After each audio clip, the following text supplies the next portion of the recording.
Hello everybody, thanks so much for joining me here. So we're going to do the Latin Quarter again. This is the 5th arrondissement. I'm in a very special spot here that was quite a fun discovery for me when I first saw it long ago. And I can't wait to share with you some of these great parts of the Latin Quarter. We haven't been here in a while.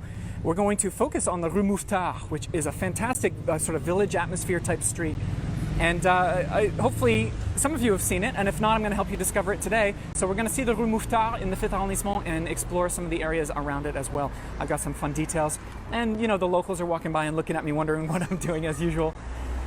Hello everybody, welcome, and bonjour. Let's get started. So I'm in this little square off of the Rue Monge in the 5th arrondissement.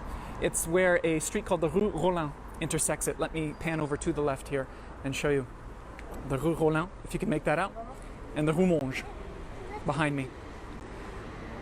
So there's a lovely staircase. We're going to start by burning some calories here, burning off some of those croissants that I like to have in the morning. There we go. Isn't this beautiful? Hello, Heather Jackson. Bonjour, bonjour. I'm excited. Here we go. We're not at Rue Mouffetard yet, but that is one of the highlights of our walk today. And I've got a lot of goodies to show you along the way. So let's make our way up this beautiful staircase, this double staircase on the Rue Rollin.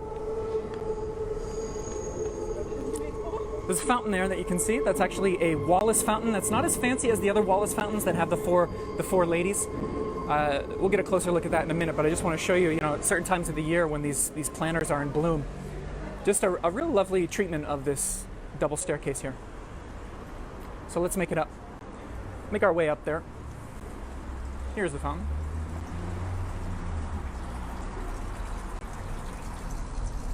Rather devilish looking gent there, with some fruit dangling above his head.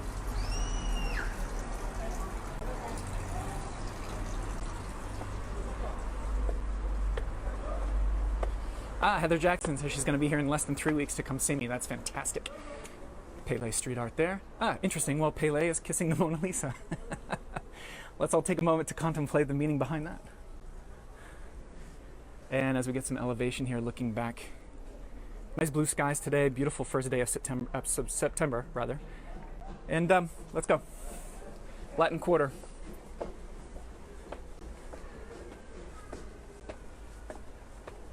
Ooh, I've got viewers in Sydney, Australia. 1 a.m. in the morning. Thank you.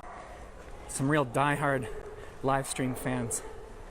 So when you get to the top of this staircase, you've got sort of this little circular indentation in the ground, if you can make that out. Now, the Latin Quarter, the 5th arrondissement, is one of the oldest pieces of Paris. This is where the Romans installed themselves. Way back in 52 BC, they started expanding Paris to the south, Ile de la Cité, and a little bit of the Latin Quarter. In fact, that leafy area that you see there is the Les Arènes de Lutèce, the old amphitheater behind that building. And, you know, one day I'll show you that as well. The amphitheater that the Romans built, and there are some ruins left over from the 1st century AD. And as we make our way down this beautiful street, let me point out the Invader mosaic. That's a big one. Our famous street artist, Invader. Okay, let's head down the street. I've got a viewer from South Africa. Fantastic. Sydney, Australia, South Africa. We got all the corners of the world covered here. Natalie Hayes is in the house. Fantastic. She's excited about this section. Look at this street. Just stunning. This street here is one of the typical untouched pieces of Paris that Mr. Haussmann, when he redid and bulldozed Paris in the 1800s, never quite got to areas like this. So sort of a frozen in time from the 16th and 17th centuries here with this architecture. James McPherson just asked what that circular indentation is. I think it might just be to collect water, or at least it was back in the day, because you see this groove here. Represents, like a lot of these older medieval streets, represents the open-air sewer system that Paris once had, where you would dump the chamber pots out of the windows upstairs, and then you'd have that loveliness just seeping its way and sliding its way down every street. And so maybe at the end there, that was a bit of a collecting basin for the rainwater in particular, but probably also the sewerage. The title of this walk is the Rue Mouffetard and the Latin Quarter. And the Rue Mouffetard, actually, we'll talk later about the name, derives from the fact that it stunk to high heavens. There was a filthy, filthy stench in this part of the Latin Quarter back in medieval times in particular. And the Rue Mouffetard is actually derivative of a word for disgusting stench.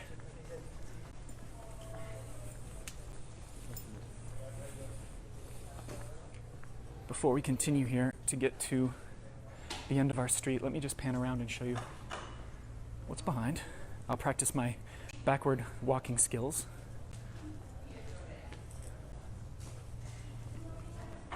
Beautiful light today, folks. Beautiful blue sky. Beautiful fall day. I'm excited for September. Here at number 14 of the Rue Rollin, show that. Let me zoom in on this plaque here. This is a name you'll recognize, Mr. Descartes, great philosopher, mathematician. He famously said, "I think, therefore I am." I'm sure you've heard that one. And what this says is, it gives the dates of his birth and death, and then it says, even though he was established in the Netherlands, the French philosopher lived in this house quite often during his Parisian travels, his Parisian stays. 1644, 1647, and 1648. In the footsteps of Descartes. Actually, a little bit later, very soon, we're going to walk down a street called Rue Descartes. So they haven't forgotten about that guy. You can see his name all around quite often.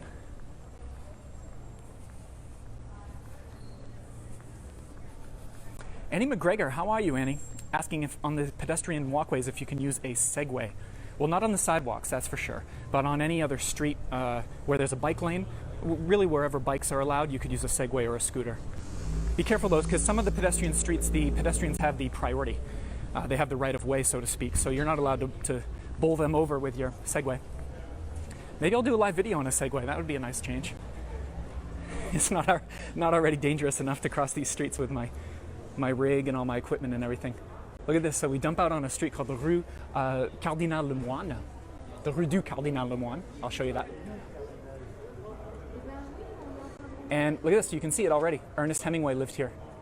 It says up top from 1922 to 1923, he and his wife Hadley lived up on the 4th floor. So let's see, 1, 2, 3, 4. I'm using the American system of the 4th floor, and it's the one with the 2 orange curtains on the right and the orange one on the left. That's the 4th floor, and that's where Hemingway was. We're going to see another location of Hemingway in a moment. And we're really in the heart of the Latin Quarter here. We're not on the Rue Mouffetard yet, but let me show you this great square. It's called La Place de la Contrescarpe. And there's some nice sunlight coming through here this time of day, so let's see if we can get a composition for you with just a little bit of sunlight. There we go. Yeah, life is good in the Latin Quarter here on the first day of September. And we will see that square from another side a little bit later. And now we're heading back. We're heading northward, essentially, on the Rue du Cardinal Lemoine. Hope everybody's doing well today. 173 of you joining me here on this Saturday. Fantastic. Thank you.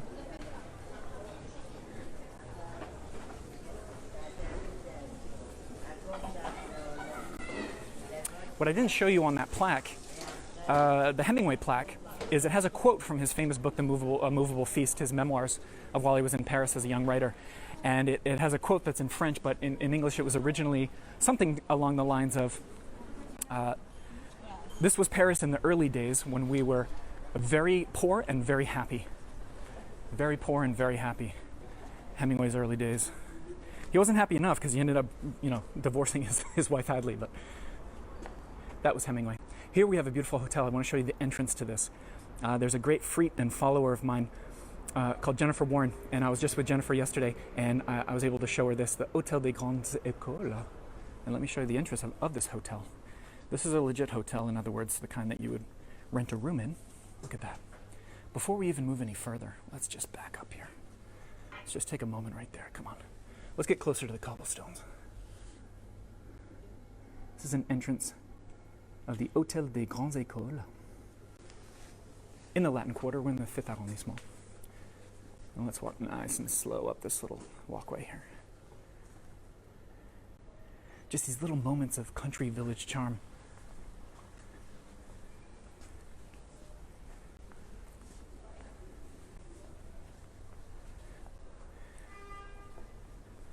Great. Wendy is saying she didn't have a chance to see the Latin Quarter when she was here, so I'm so glad that I can help you discover a bit of this, Wendy.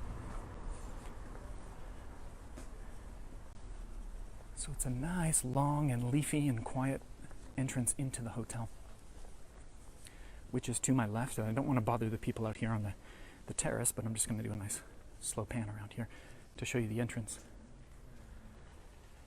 It's one part of the hotel, so you can rent a room up there in that lovely subtle pastel pink house.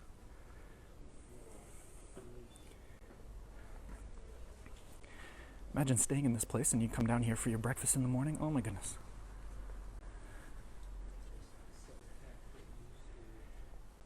Now, I haven't actually stayed in this hotel, so I don't know if it's good, to be honest, as far as service, amenities, the rooms, but do you really care when you've got a space like this to come out of every day before you start your jaunts through the city? Wow.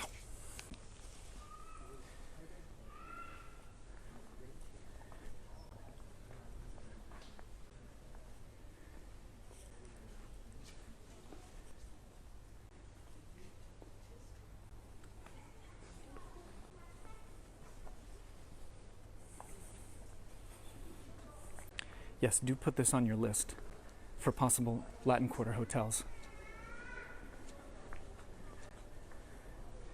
There's some flowers then, real quick. I know Peggy Michik's out there and she likes to take screenshots of these videos. So I like to pause long enough for Peggy to snap a screenshot. Whew, good stuff. Good stuff, good stuff. Transporting, right? Completely transporting, so fantastic. And then one last look. I'm almost sad to leave, to be honest.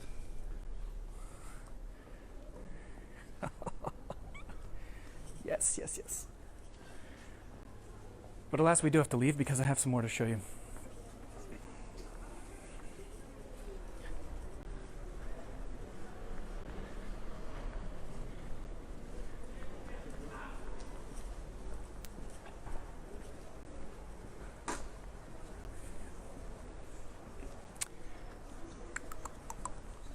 My friend Marianne over in Australia, that with her blog, That French Vibe, she just said that she could live right there. And I agree with you, Marianne. I could certainly live there as well. So same street, Rue du Cardinal Lemoine, and here at number 71, we're not going to go into this little alleyway, but you'll see there are a couple of plaques here, and this one is notable. Mr. James Joyce, who has an indelible link historically to the city of Paris. He wrote Ulysses, and nobody wanted to publish it. People refused, and the person who did finally publish it was the American owner of the original Shakespearean company, Sylvia Beach. And so the two of them had a great sort of symbiotic relationship, and we can thank Sylvia Beach, original owner of Shakespearean Company, for publishing that book. Bonjour.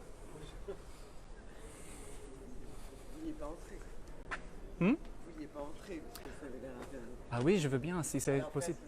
Okay, so this lady right here, bonjour, she is giving me the code, and she said we can go through. Excusez-moi, c'est quoi le code? Ah. C'est très gentil, madame, merci.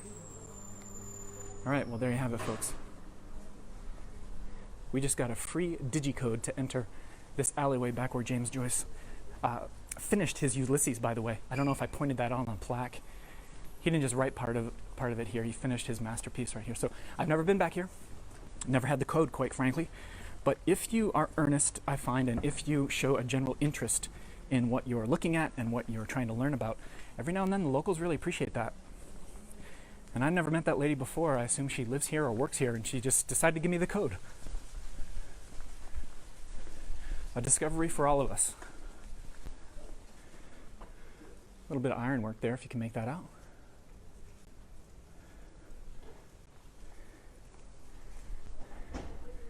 Here we go, another little haven, right?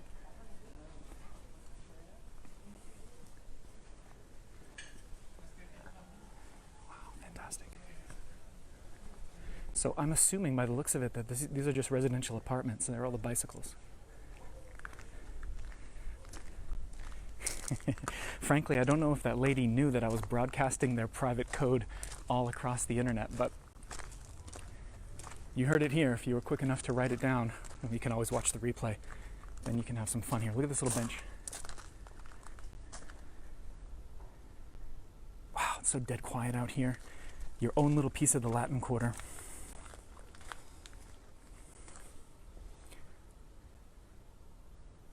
Unbelievable.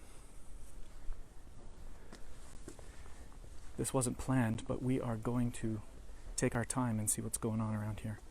All these lovely little spaces. I'm still trying to figure out, is this another hotel? Is this just a residential complex? There are some cars parked in here, plenty of bicycles. Let me show you where we came in from, just right there. What a great day for this with the sun and the clear skies. And it continues this way too.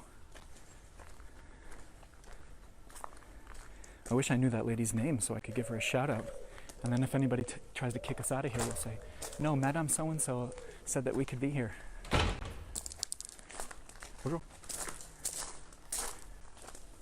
Continues this way. You know, this could also be student housing. There are so many universities in the Latin Quarter, and I see a letter D up here in this doorway, if you can make that out. See the letter D. So, I don't know, it kind of feels like it could be dorms. Look at this. Oh, these little moments. I'm so glad over 200 of you are here to share this with me. What a joy. Vive the internet, right? Long live the internet. Let me show you again. I want to just give you all angles here. Very leafy and quiet here. My goodness. Wow. Annie McGregor's asking if I learned French in the classroom or here. 95% of it definitely learned here. Having a French wife helps. I don't know if any of you husbands out there have had experience with this, but it turns out wives like to correct their husbands when they make mistakes, which has actually worked in my favor. So Charlotte's very good. If I mispronounce something or my grammar's a bit off, she'll just set me straight, and it actually works out in the end. Whew. My goodness. Lovely, lovely, lovely. All right, can't stay here all day, folks. We've got other things to see. I'm actually meeting a fellow Frite for a cafe chat. Really great lady. So one last look at this. Bye-bye, James Joyce, wherever you lived, wherever you finished your masterpiece, Ulysses. Our hats off to you. Onward. Look at this view. Right about there. Ironwork. And here we go.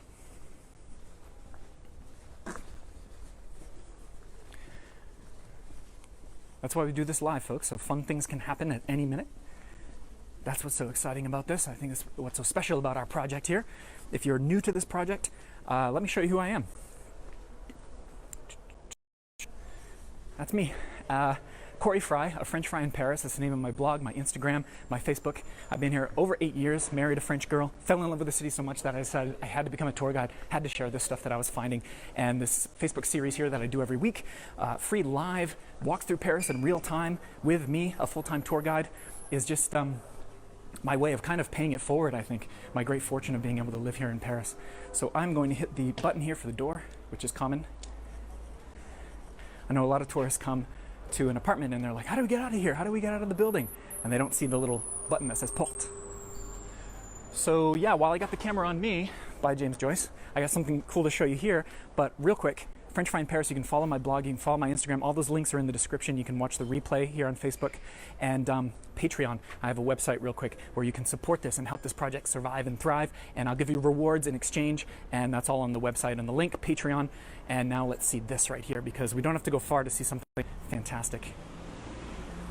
Ooh. Now this one has a different vibe. Can you see that? Another residence. Oh my goodness. Now, you guys are going to feel spoiled right now because this residence here happens to have just a button to open the door. Boop.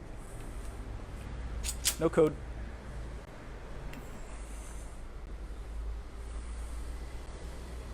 Look at that. Ellen Betancourt says it's very tropical looking, you're right. And because we're always in search of a composition, there we go.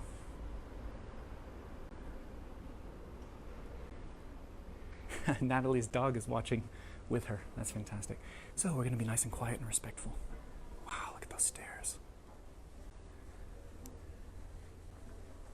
Can you beat the Latin Quarter? Really? Can you beat it?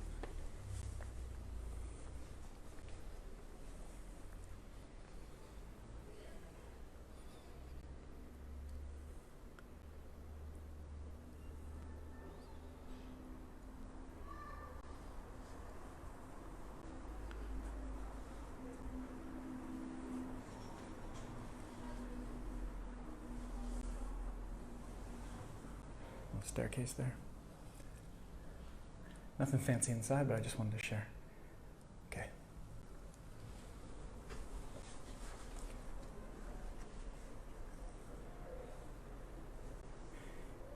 I'm such a believer in this idea of parallel versions of Paris. There's the Mona Lisa and the Orsay and the Eiffel Tower and all of that, but at the same time you have this very intimate and quiet and personal version of Paris. If you want to find it, it's out there for the initiated. So before we leave there, just one last look. Actually, let me show you up here. Real charming with the blue. Wow. How do they still allow people to just hit the button and walk through here? Ooh, doggy. Okay, so again, how do we get out? I'm looking for the door button. Here we go.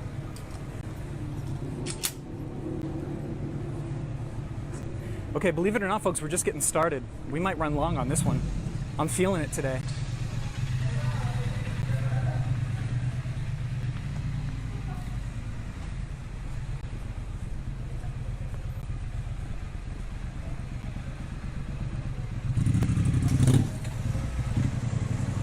We're not even to the Rue Mouffetard yet. I should move my buns so I can get up there, but oh, look at this beauty here. Now we're on the Rue Clovis, and I'm going to show you a detail that blew me away in the very early days of my life here in Paris. That's the church of Saint-Étienne du Mont. Étienne du Mont. But look at this right here. Like a big freight train just busting through the modern architecture. This is part of the medieval wall that surrounded Paris as a fortified city. Look at that beauty. Let me back up a step so I can show you. It just juts out here. This is from the 13th century when the English had installed themselves up in Normandy, and there was a constant fear of invasions. The English and the French weren't getting along back in those days. And so the king, his name was Philippe Auguste, he decided to build this enormous wall. It's 25 feet high, 10 feet thick, and it surrounded the perimeter of medieval Paris, which was much smaller. So it's broken now, but this would have continued across the street, and I just moved from what would have been outside of medieval Paris to inside the city. What an absolute gem. And there were towers that rose up 50 feet where the wall met the Seine River. To the north, there were enormous chains draped across the Seine to keep invading fleets of ships from coming in. Wow, look at that. Absolutely stunning. And that it's still here from the 1200s. And they didn't trim it back, it just juts out into the sidewalk. Fantastic. Let me get you a little bit closer. And there were portals that you could enter and leave Paris that were heavily guarded. And this was just a way you can see the interior of the medieval wall. I know some of you right now wish you could touch this history, so I'm going to do it for you. Vicarious rub there.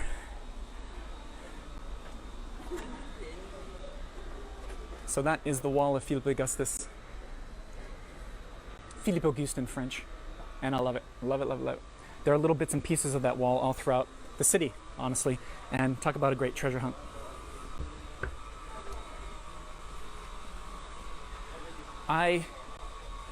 That was really one of the details. I'm happy to share that with you all because that was one of the details that got me excited. Back before I knew I'd be a tour guide, back before I knew I would do any of this stuff, details like that really excited me. And I said, boy, Paris has got a lot to it, and I just want to find out what's around the corner. So that's exactly what we're going to do right now.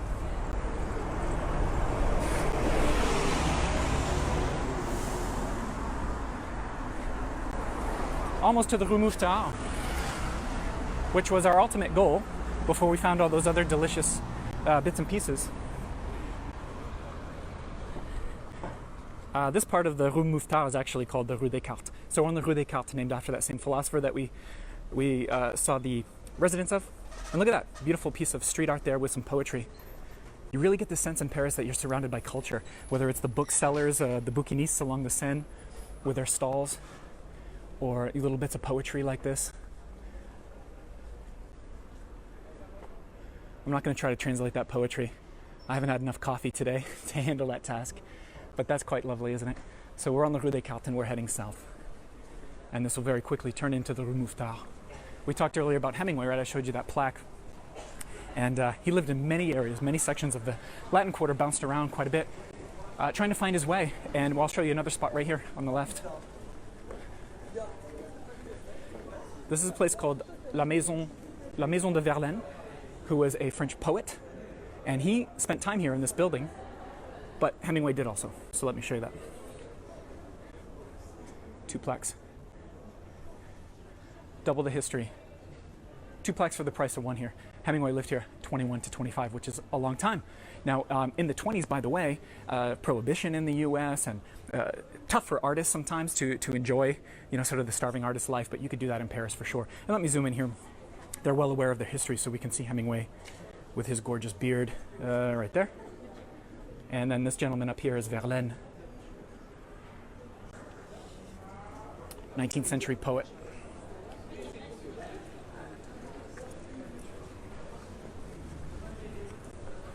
Hemingway loved a good cafe. He would often work in cafes, and so in the early parts of the 1920s when he was here, all of these places would have been frequented by Hemingway looking for inspiration.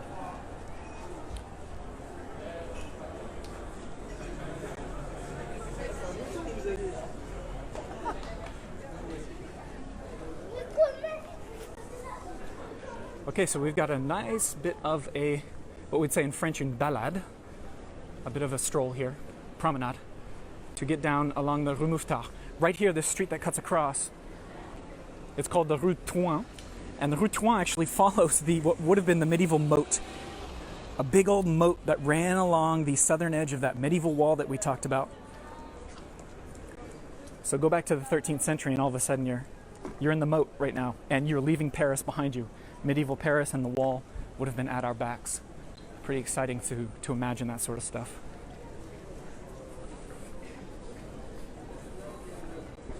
Natalie Hayes says, you're always in the presence of history in Paris. That's so true, Natalie. Even the streets you think you know well, you always got to keep an eye out, you always got to look up. Speaking of looking up, right here at number 8, let me pop up here. Today it's a restaurant, and it used to be a butcher. So we have some lovely, very graphic and very visual facades from sometimes hundreds of years ago.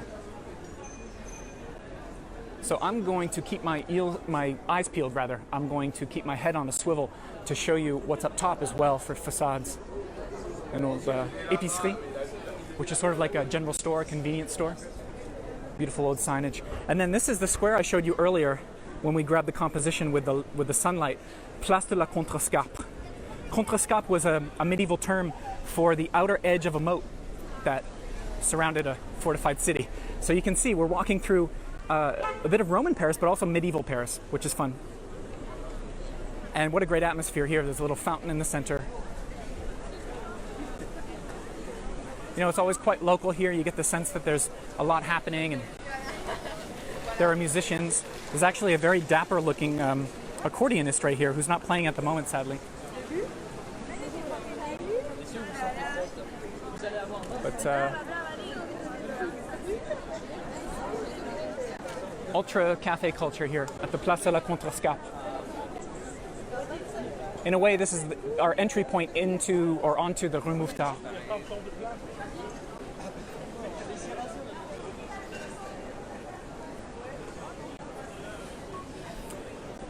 Okay, we're going to head down the hill. A lot of the parts of the Latin Quarter that people know of, like where the Pantheon is, etc., is on the top of a hill. It was actually about 180 feet high, 180, 190 feet elevation above the rest of the city. But because the level of the ground has been building up over 2,000 years, we don't notice there's a hill.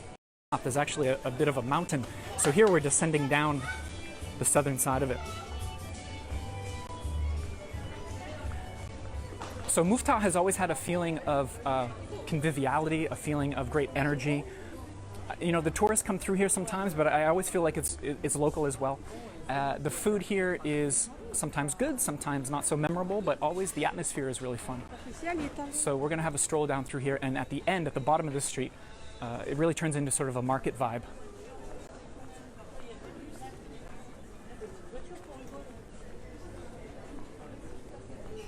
Yeah, June Parnham saw the Amarino gelato shop.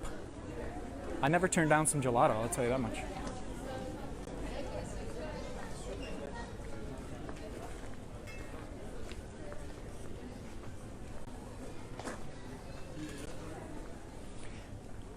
Yeah, thank you. Missy Lamb says that it looks like a small village, and that's really the feeling here. This is a part of the Latin Quarter that you do not want to miss. Especially on the weekends and the evenings. It's a great place. You've got this place literally called the Old Bistro. And you just got a lot of charm here. You feel like this is how Parisians were living 100 years ago, 200 years ago. We're coming up on a street here where you really start to feel the vibe. Right here, there's actually an old fountain. The structure on the corner. And there's another invader, a really nice invader mosaic, if you can make that out. Gorgeous. It's funny, sometimes he'll camouflage in a way and he'll sort of go with the color scheme of whatever he's installing onto. It's the same in the back of the Opera House, the Opera Garnier. And this is not invader, but this is a different bit of expression. And a very modest fountain spigot down there, okay? But let me show you the street. Oh, the light's really fantastic. This is called the Rue du Pot de Fer. Wow, we just got to stop there for a minute. Let's get low. We'll watch this lady with her scooter helmet walk by. Good stuff. Let's walk down this street a little bit. I couldn't have timed the light any better. So if you can make it out on either side, there are these, sidewalk bistros and various restaurants. Very affordable. And what you see that sort of cloud of smoke or mist coming up. We have hookah bars right here on either side. So you can come and smoke some hookah if you wish.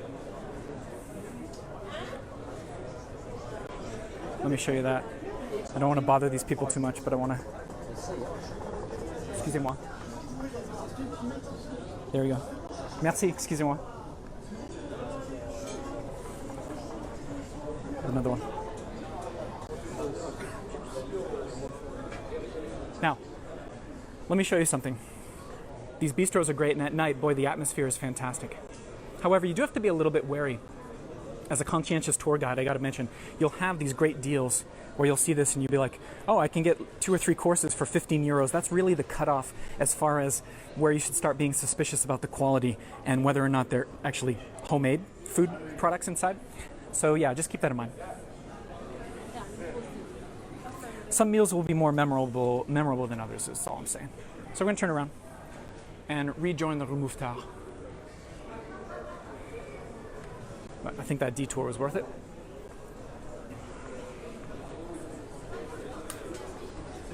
Let me show you this interior. Beautiful.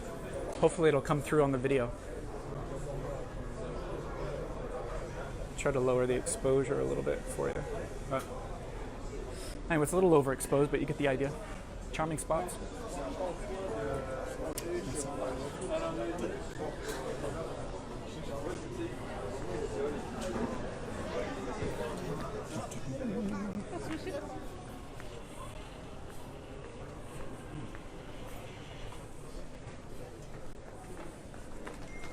So when you're on the Rue Mouffetard, keep an eye out for the little side streets that branch off. Sometimes some of the best atmosphere can be found on those. We're still not done with Mouffetard. We got plenty to go, actually.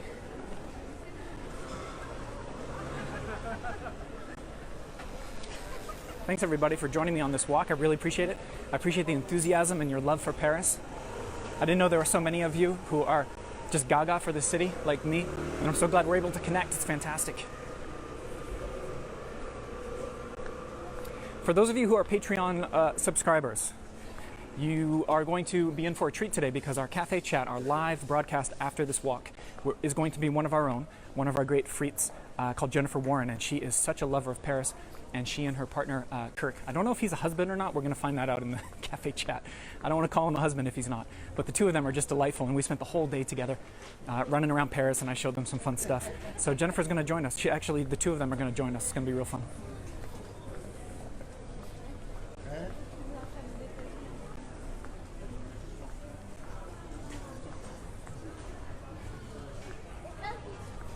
Let me just give you an idea here. Instead of showing you what I'm looking at in front, let's give it sort of a side view.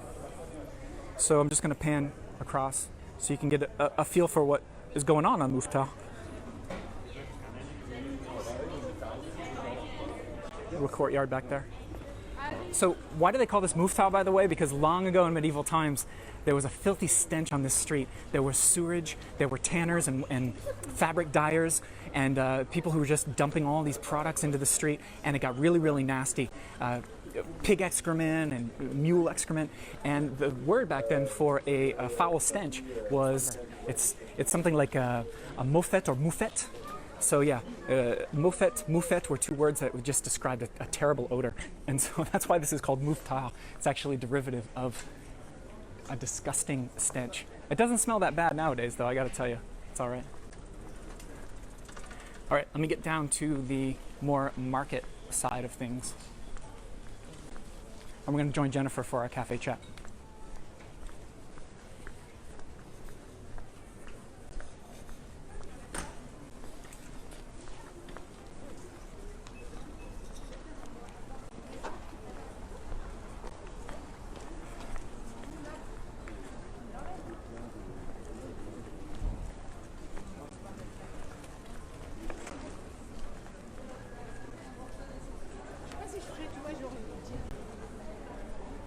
Okay, so there was something called the Franco-Prussian War, and we're going to come up on a plaque that reminds us of that.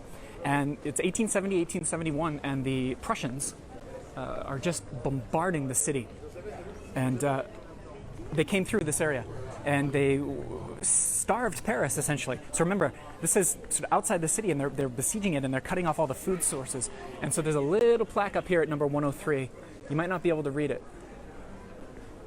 That little rectangular plaque, it says Siege of Paris by the armed Germans, well, Germans, i.e. Prussians, January of 1871. And Paris would actually endure 133 days of famine during that time. And that is infamously where the Parisians had no choice but to start eating all their horses, eating all their cats and dogs and rats from the sewer. And they even raided the zoo and ate the animals from the zoo, because they were starved by the Prussian siege. Interesting to talk about that while I'm showing you cheese.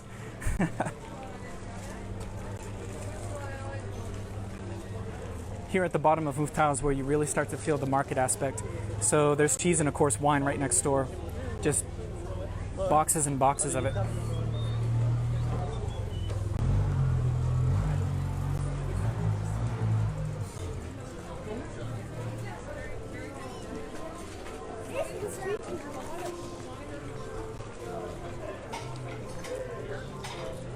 Show you what's going on here.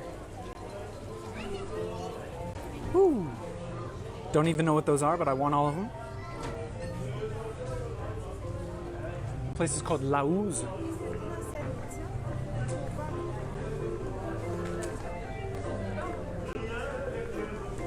Time for a musical interlude, apparently.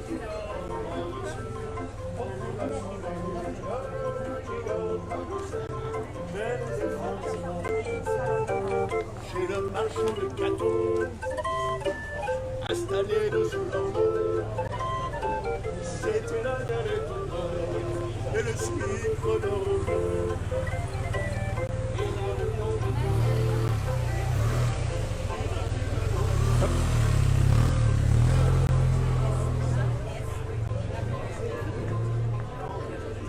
Great atmosphere here.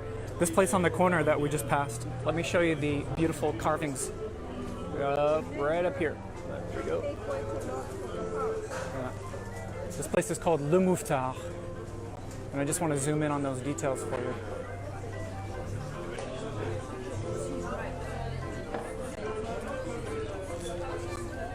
Beautiful old signage. I'll give you a quick look inside without bothering the patrons.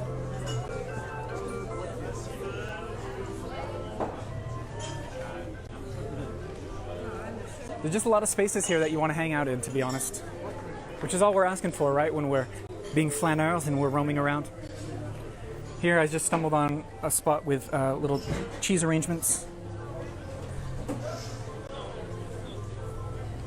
Boop. There we go. A cheese shop. So really here at the base of Mouffetard, you really get the idea of the sort of market vibe. Produce, cheese, wine, a butcher right here.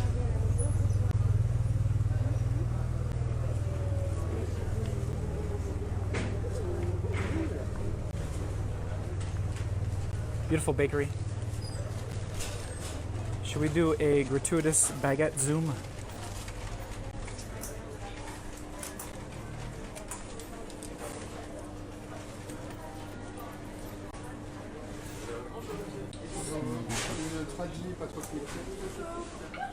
Bonjour. Sorry. Yeah, I actually reached in my pocket for coins to tip that guy, and sadly didn't have any. I'll catch him the next time around. Let me show you, here we have some great leftovers, by the way, because this street has just been hustling and bustling for centuries. So this used to be an old wine vendor called À la Bonne Source. And when you talk about À la Bonne Source, you're usually talking about a source of water. And you can see these folks here, I don't know if they're kids or gentlemen, but they're going to the well to grab buckets of water. But they actually weren't serving water here. It was all about wine. So a great old leftover. Today it's actually a Franprix. I guess technically they're still selling wine, but it's a Franprix supermarket inside.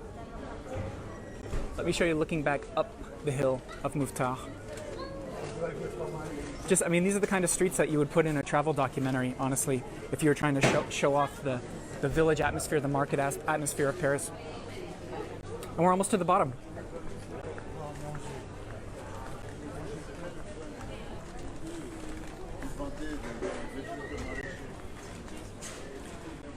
And I'm just seeing more cheese and more produce and more wine and roasted chickens. Gratuitous roasted chicken close up.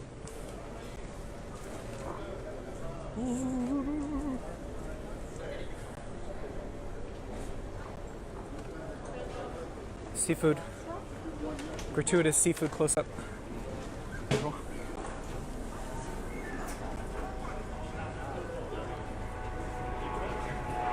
Everything you want the Latin Quarter to be is what you'll find here at the base of Mouffetard. And then you pop over here and you've got all your fresh berries. Let's try to find a composition here. Okay, fantastic. So we're at the base here. And there's a church that I'm going to show you real quick. I have no idea if we're running long. Let's see if Jennifer's around here waiting for me for the cafe chat.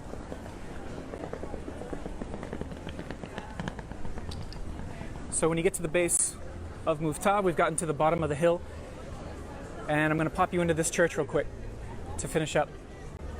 It's called Saint-Médard. Saint-Médard. A little bit of history before we go into Saint-Médard and finish up this walk. Over here to the right, there used to be a cemetery, of course. You know, all these churches had their own burial plots. And what happened in the 1700s is there was a local Catholic who was very popular, very generous, and was a great patron to the poor of the area, for example, very generous and gave a lot of money. He was buried here, and people would come as a pilgrimage. They would pray to his tomb. They'd come and kneel at his grave. And it was believed eventually that that had curative powers, magical powers, and you would be cured of whatever you wanted to cure. So the blind could see, the deaf could hear. People would start going into convulsions and claim that they could read people's minds, and they could have telepathy and move things with their mind and all kinds of crazy things. They could speak foreign languages that they had never known before. And so anyway, it got so crazy the king, after 5 years of that, had to shut down the cemetery here. Today it's a playground. But there were people, the residents were freaked out because there were so many people convulsing and going into seizures, claiming that they were being miraculously healed, speaking in tongues and doing all sorts of crazy stuff. So I can see Jennifer's here. Jennifer, I'm just going to pop in the church and then I'll be right out.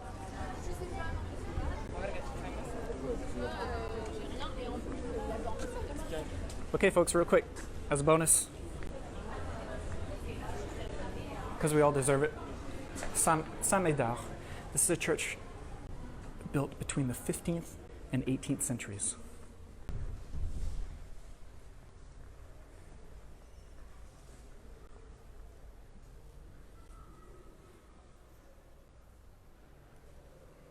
And I particularly like the stained glass up top. Look at these blues.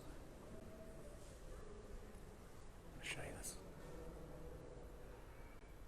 Wow.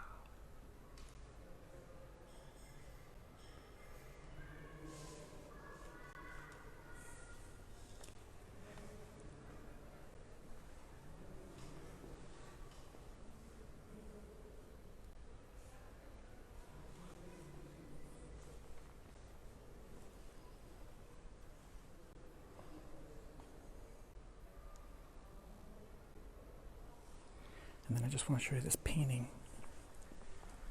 right here to the left as you enter. If you can make that out.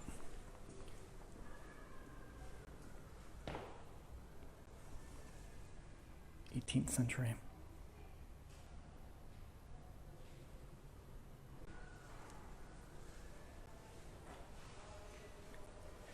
And it's part of this chapel with a baptism font. If you can make that out. Okay, everybody, going to wrap things up. I'm going to pop outside.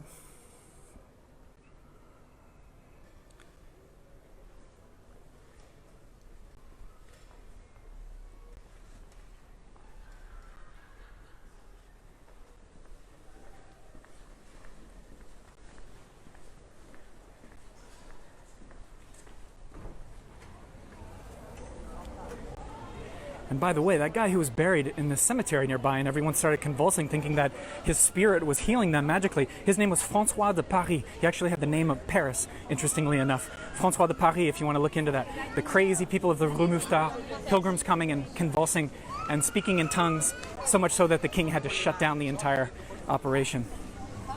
Here we are, Rue Mouffetard and the Latin Quarter. We've done it. Episode 29 is in the can. Thank you so much. If you missed any of this, you can grab the replay.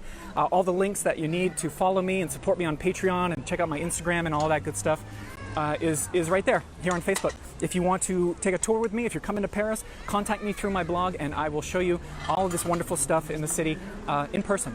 And we'll have a grand old time. So thanks so much, everybody. Take care. Hope you enjoyed this one. Have a lovely weekend and I will see you on the next one. Take care. Bye-bye.